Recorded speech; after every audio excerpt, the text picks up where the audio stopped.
446 میں آ کر شیعوں کی حکومت کو ختم کیا تغرل بیگ سلجوکی نے۔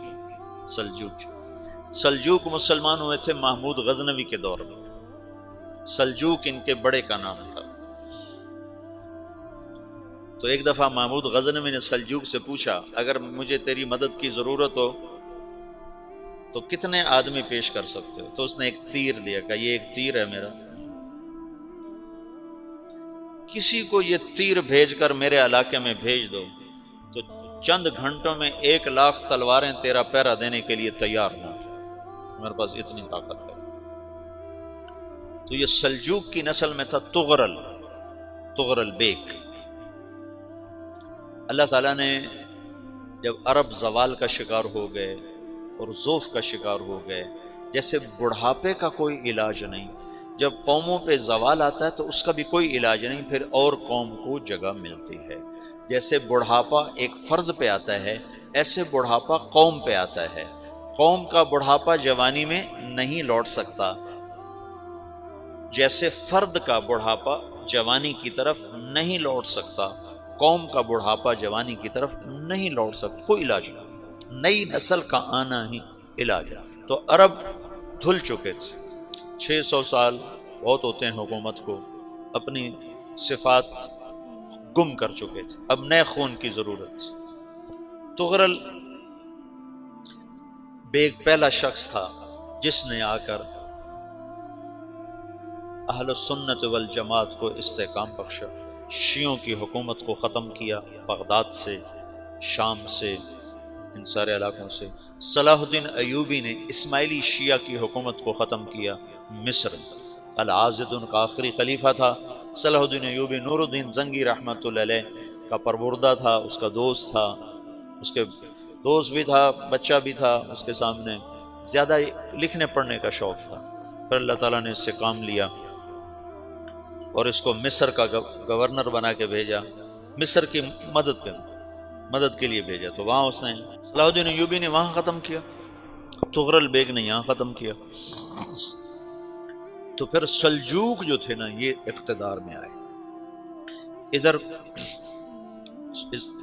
ختم ہو گئی سلطنت بنو عباس کی، مصر ایک چھوٹی سی ترکوں کی سلطنت۔ تو اللہ تعالیٰ پھر مرکزیت کے لیے ایک نظام چلایا، دو لشکر آپس میں لڑ رہے ہیں ایک میدان میں، ایک جنگلی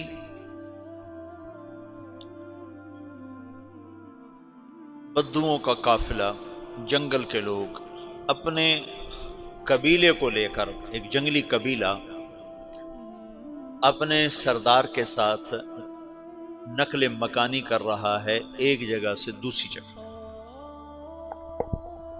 اللہ کا نظام کہ یہ لوگ چلتے چلتے چلتے اس وادی میں پہنچ گئے جہاں جنگ ہو رہی ہے، دو لشکر آپس میں لڑ رہے ہیں۔ جب یہ وہاں پہنچتے ہیں تو ایک لشکر کے قدم اکھڑ رہے ہیں اور دوسرا غالب آ رہا ہے۔ ان کو نہیں پتا شکست کھانے والے کون ہیں اور فتح پانے والے کون ہیں، ان کو نہیں پتا۔ اس جنگلی قبیلے کے سردار کا نام بھی تغرل ہے، تغرل۔ تو یہ سردار کہتا ہے جو شکست کھا رہے ہیں ان کی مدد کرو، کچھ پتہ نہیں کون ہے، کہتا جو شکست کھا رہے ہیں ان کی مدد کرو۔ تو 400 وحشی جنگلیوں نے فاتح لشکر کے پیچھے حملہ کر دیا۔ وہ تو ایک کافی ہوتا تھا، 400 دوڑ جب تلواریں پڑیں تو چند لمحوں میں نقشہ بدل گیا، بھاگنے والے جم گئے اور جمنے والے بھاگ پڑے۔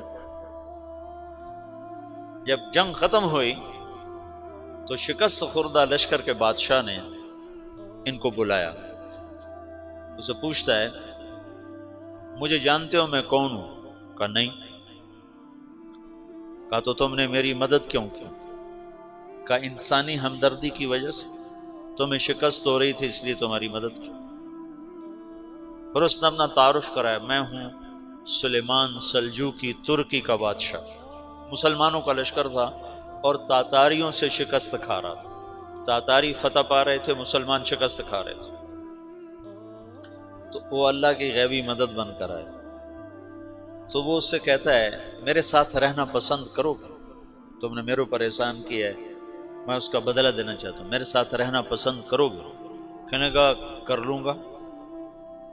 تو اس نے اس کو لے کر ترکی آیا، اور استنبول اس وقت روم کی حکومت میں تھا، اسے فتح کیا اس تغرل کے آگے چوتھے پانچویں پڑپوتے محمد فاتح نے۔ تو یہ استنبول ہے، یہ ترکی ہے، بیچ میں ایک چھوٹا سمندر ہے، یہاں ایک جاگیر ہے۔ تو سلطان سلیمان کہتا ہے یہ جاگیر تجھے وقف ہے، ادھر سے رومی مجھے تنگ کرتے ہیں حملے کر کر کے، تو میرا دفاع کرتے رہنا، یہ جاگیر تیری۔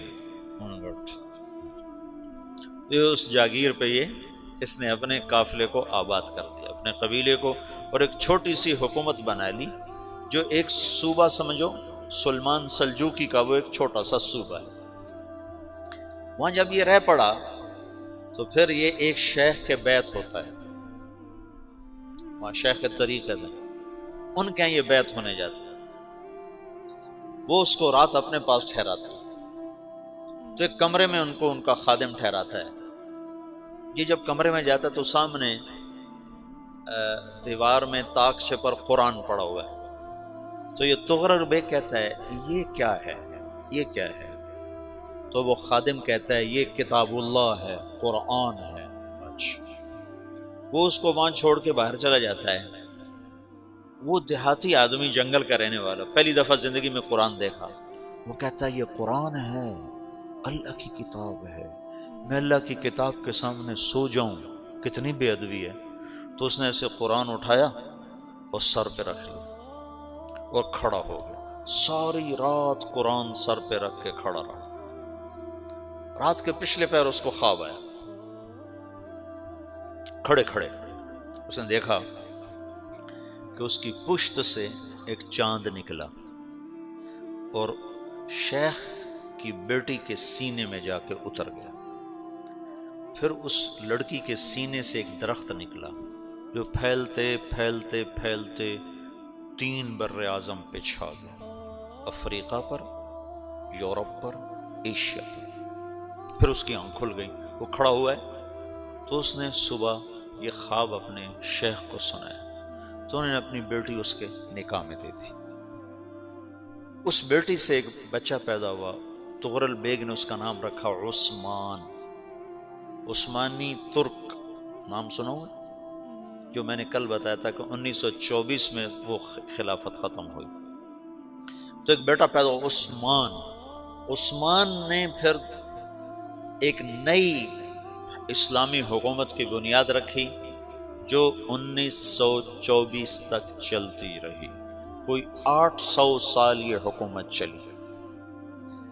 تو حکومت کا شیرازہ بکھرا، لیکن پھر جڑ جاتا تھا، پر وہ قرن اول والا جوڑ کبھی نہ پیدا ہوا، ٹکڑے بن گئے۔ ان ٹکڑوں میں اللہ لوگ پیدا کرتا رہا جو دعوت دیتے رہے، دعوت زندہ رہی۔ جو تربیت کا نظام تصوف کے ساتھ تھا اب وہ تبلیغ کے ساتھ۔